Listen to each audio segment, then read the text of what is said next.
قضائے حاجت کا معاملہ ہے تو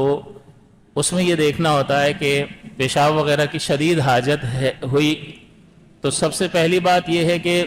نماز شروع کرنے سے پہلے ہوئی یا نماز کے دوران ایسا ہوا شدید حاجت ہوئی۔ اب یہاں یہ ہے کہ اگر وقت ہے یعنی وقت ابھی ہے، تنگ نہیں ہے، وقت نماز قضا نہیں ہوگی، اس کا ڈر نہیں ہے، یہ شروع کرنا ہی گناہ ہوگا۔ حدیث پاک میں آیا، حضور نے فرمایا کہ جس کو بیت الخلاء جانے کی حاجت ہو اور نماز کا وقت ہو تو وہ پہلے بیت الخلاء جائے اور اس کے بعد نماز کے لیے آئے، کیونکہ ظاہر ہے کہ یہ تو توجہ بٹے گی، اس سے تو توجہ رہ ہی نہیں سکتی ہے، تو یہ آگے سے گزرنا اور دوسری ساری چیزیں اور بچوں کو نہ آنے دینا، سب توجہ کا ہی تو مسئلہ ہے زیادہ تر، تو اس سے بھی توجہ نہیں رہے گی، لہٰذا ایسی حالت میں تو نماز شروع کرنا ہی منع ہے۔ اب بعض لوگ جلدی جلدی میں کہ بھئی وضو ایسا لگ رہا ہوتا ہے کہ ٹوٹ جائے گا، لیکن یار وضو ہے نا، ابھی کون جائے اور کرے، اور شروع ہو گئے اور جلدی جلدی جیسے تیسے پڑھ لی، تو یہ مکروہ ہے، یہ درست نہیں ہے، شروع کرنا ہی گناہ ہے۔ تو اس کو چاہیے کہ شروع نہ کرے بلکہ پہلے فارغ ہو اور اس کے بعد اطمینان سے نماز ادا کرے۔ اور اگر وقت نہیں ہے،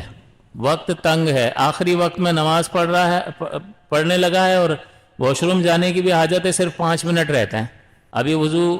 کر کے آ گیا یا اس کا وضو ہے اور اس کو حاجت محسوس ہو رہی ہے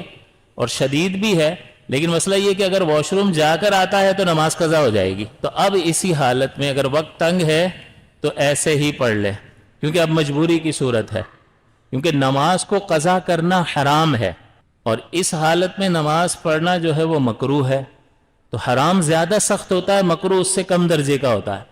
تو اس کے مقابل کوئی بھی چیز نہیں، حالات سازگار ہیں، وقت ہے تو پھر اس پر عمل کریں گے، واجب پر عمل کریں گے اور جائیں گے اور فریش ہو کر آ کر نماز ادا کریں گے، لیکن ایک طرف اگر اس کی رعایت کرتے ہیں اور واش روم جا کر وضو کر کے اب نماز پڑھتے ہیں تو قضا ہو جائے گی۔ اب قضا کرنا حرام ہے، اس کو وقت پہ پڑھنا فرض ہے، اور واش روم جا کر فریش ہو کر آنا یہ واجب ہے، تو ایک طرف فرض اور ایک طرف واجب، فرض اعلیٰ ہوتا ہے، واجب اس سے نیچے ہوتا ہے، فرض کو پورا کریں گے، واجب کو اس وقت چھوڑ دیں گے۔ دوسرا، نماز کے وقت کچھ بھی نہیں تھا، نماز شروع کر لی اور اس کے بعد یہ حالت ہوئی کہ شدید ضرورت پیش آئی، وضو ٹوٹنے کا محسوس ہو رہا ہے، تو بات وہی ہے کہ اگر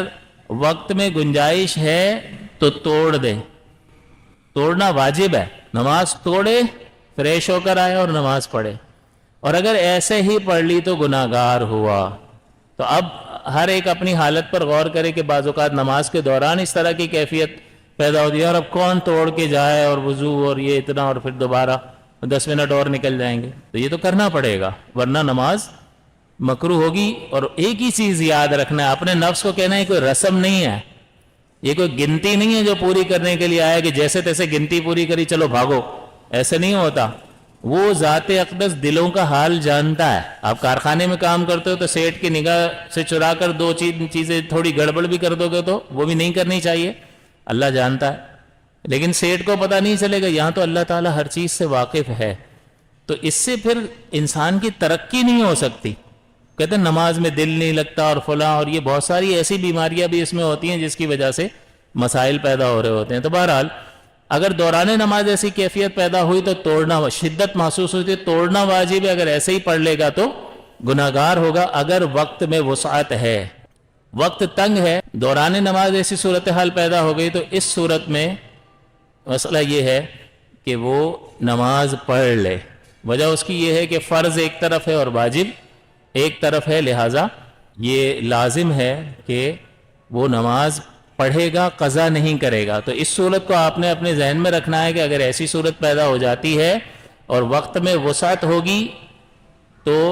فریش ہو کر نیا وضو کر کے نماز ادا کرنی ہے، اگر وقت تنگ ہے اور یہ صورتحال پیدا ہو جاتی ہے تو پھر نماز قضا نہیں کریں گے، نماز ادا کرنا لازم اور ضروری ہے۔